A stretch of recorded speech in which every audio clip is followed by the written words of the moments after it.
সালাম দিয়েছেন, কথা বলেন ঠিক না? আবার আমাদের বাংলাদেশি স্ত্রীদেরকে যদি বলা হয় কি গো তুমি কি স্বামীকে সালাম দাও, কই হুজুর ওই যে 40 বছর আগে বিয়ের দিন নানা নানির ধাক্কা ধাক্কিতে যে সালাম দিয়েছেন এক সালামে 40 বছর দেয় আর দেওয়া হয় আজকে কিনা একটা আওয়াজ বলেন কেন? শরম লাগে। স্বামীকে সালাম দিতে কি লাগে? একটু আওয়াজ দেন, শরম লাগে। আবার আপনারা দেখবেন ওই মহিলা যখন মার্কেটে যায় কাপড়ের দোকানে, কথা বলেন ঠিক না, সিলেটে যাওয়ার পর বলে আসসালামু আলাইকুম ভাইয়া নতুন কানেকশন আইছে। স্বামীকে সালাম দিতে লজ্জা লাগে কিন্তু দোকানদারকে সালাম দিতে লজ্জা লাগে। বুঝবেন সমস্যা আছে কিনা? একটা আওয়াজ দেন, সমস্যা আছে কিনা? সমস্যা আছে। যাই হোক, আমার নবী সালাম দিলেন। وقال صلى الله عليه وسلم قد سمعت كلامكم معجبا। আমার নবীজি বলেন, এ সাহাবীরা তোমরা যে আশ্চর্যপূর্ণ যে কথাগুলো আজকে বলেছো আমি নবী বাইরে থেকে দাঁড়িয়ে সবগুলা শুনেছি। জোরে বলুন সুবহানাল্লাহ।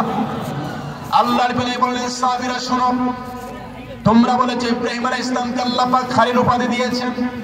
বেশক ইব্রাহিম আলাইহিস সালামকে আল্লাহ পাক খলিল উপাধি দিয়েছেন। তোমরা বলেছো ঈসা রুহুল্লাহ, বেশক ঈসা রুহুল্লাহ। তোমরা বলেছো মুসা কালিমুল্লাহ, হে মুসা কালিমুল্লাহ। তোমরা বলেছো আদম মুস্তাফাহুল্লাহ, হে আদম মুস্তাফাহুল্লাহ।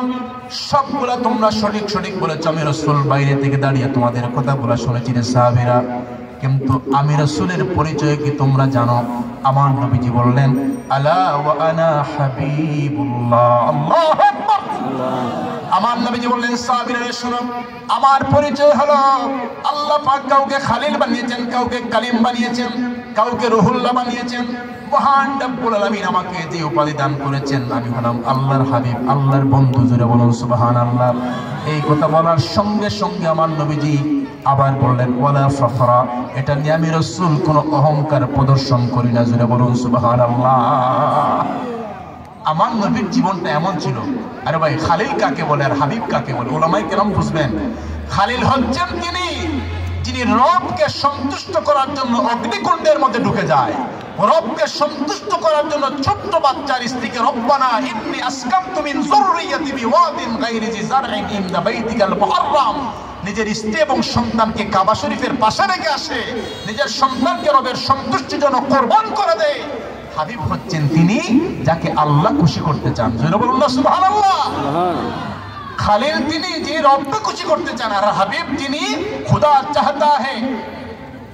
চাহতা হে রেজায়ে মুহাম্মদ, যাকে খুশি করতে চান আমার আল্লাহ। জোরে বলুন সুবহানাল্লাহ। কি রকম? কাফিররা বলেছে আপনার শরম থাকবে না। আল্লাহ বলছেন, বন্ধু আপনাকে কাউসার দান করলাম। কাউসারের তাফসীর শুধুমাত্র হাউজে কাউসারের পানি নয়, শুধুমাত্র নবুয়ত নয়, কাউসারের একটা তাফসীর হলো উম্মতের আধিক্য। আপনাকে যত উম্মত দান করেছি